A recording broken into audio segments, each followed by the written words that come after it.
Olá! Vamos começar com uma pergunta que parece simples. O que é história? Muita gente pensa logo numa lista de datas, nomes, grandes eventos. Mas e se a história for, na verdade, muito mais um quebra-cabeça do que uma linha do tempo arrumadinha? É exatamente isso que vamos investigar juntos. Para começar, olha só que interessante. De um lado, uma tabuinha de argila com uns 5.000 anos de idade. Do outro, uma pilha de notas fiscais bem mais recentes. Apesar de virem de mundos completamente diferentes, as duas coisas servem para a mesmíssima função: registrar uma troca, uma compra, uma venda. E aí vem a pergunta que vai guiar a nossa conversa. Qual desses objetos é história? É a tabuinha antiga? São as notas fiscais? Os dois? Ou, quem sabe, nenhum deles? A resposta talvez não seja tão óbvia quanto parece. E isso nos joga direto na primeira parte da nossa análise, o poder de uma pergunta. Porque a resposta não é tão simples quanto dizer, o mais velho. Tem algo mais aí. O ponto central aqui é que, para as pessoas que criaram esses objetos, nenhum deles era história.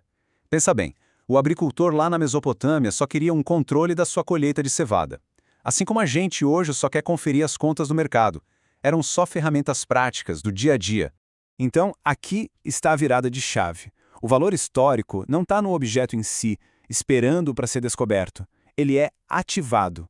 Um simples recibo ou uma placa de argila milenar só viram um documento histórico de verdade quando alguém, hoje, no presente, olha para eles e faz uma pergunta. E essa ideia fica muito clara nesta citação. Um documento histórico é como se fosse uma ponte. É um diálogo entre a nossa curiosidade de agora e a realidade, os pensamentos, a subjetividade de quem viveu lá no passado. Vamos em frente, porque isso fica ainda mais profundo.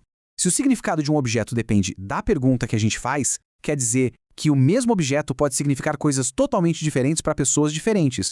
Dá uma olhada nessa imagem. É um relevo de um rei assírio, o Assurbanipal. Mas repara num detalhe bem específico. Os olhos das figuras.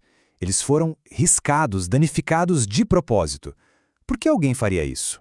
A resposta está toda na perspectiva. Para a gente, hoje, esse painel é uma fonte riquíssima, uma janela para entender o Império Assírio. Mas para os povos que invadiram aquela cidade, Nínive, esse mesmo painel era um símbolo de poder, de opressão. Não era uma fonte histórica para eles, era um alvo. E isso nos leva a uma conclusão muito forte. O significado não está gravado em pedra. A mesmíssima fonte, o mesmo objeto, pode ser usado para contar histórias completamente opostas. Tudo depende de quem olha, de quando se olha e principalmente do porquê se está olhando.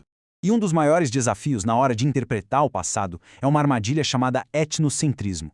É aquela tendência, muitas vezes inconsciente, de julgar outras épocas e culturas usando os nossos valores de hoje como se fosse a única régua correta.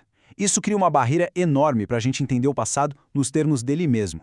Bom, toda essa ideia de múltiplas interpretações nos leva para uma relação bem complexa, a que existe entre a história e uma coisa bem mais pessoal, mais instável, a memória.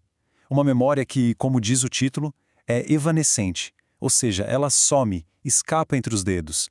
É fundamental entender que memória e história não são a mesma coisa. A memória é a nossa experiência, ela é cheia de emoção, é subjetiva e muito seletiva. Já a história é uma disciplina, uma ciência que tenta analisar as sociedades de um jeito mais amplo, buscando uma certa objetividade. Mas atenção, elas não são inimigas. A história não é memória, mas ela estuda a memória. Os historiadores usam as lembranças, tanto as individuais quanto as de grupos inteiros, como uma fonte para entender não só o que aconteceu, mas como as pessoas sentiram, lembraram e deram novos significados àquilo tudo. E é crucial a gente sacar que a memória nunca é uma coisa puramente individual. Ela é coletiva. Aquilo que uma sociedade inteira decide lembrar ou esquecer é totalmente influenciado por questões sociais, econômicas, culturais e, claro, por muitos interesses políticos. Pois bem, agora vamos juntar todas as peças. Se a história depende das perguntas que a gente faz hoje, e se ela estuda a memória, que também é moldada pelo hoje, a gente chega na grande sacada de toda essa nossa análise. Essa frase do filósofo Benedetto Croce resume tudo perfeitamente. Toda a história é história contemporânea. Mas o que isso realmente quer dizer na prática? Significa que a gente sempre olha para o passado através das lentes do nosso tempo, das nossas preocupações atuais. Cada nova geração faz novas perguntas para os mesmos eventos, e com isso descobre outras facetas, cria outras narrativas. Por isso a história é uma disciplina viva, que está sempre se refazendo. Ela não é um livro fechado e empoeirado. Portanto, o ato de fazer história é, no fim das contas, um ato de escolha. Quando a gente decide o que é uma fonte histórica importante, o que estamos fazendo, na verdade, é decidir qual memória, qual versão do passado merece ser guardada e contada para o futuro. Isso tudo nos deixa com uma pergunta final, que talvez seja a mais importante de todas. Se a história é o resultado dessas escolhas, se ela é a memória que a gente decide preservar, então o que é que nós estamos consciente ou inconscientemente escolhendo deixar para trás, escolhendo esquecer? Fica aí a reflexão.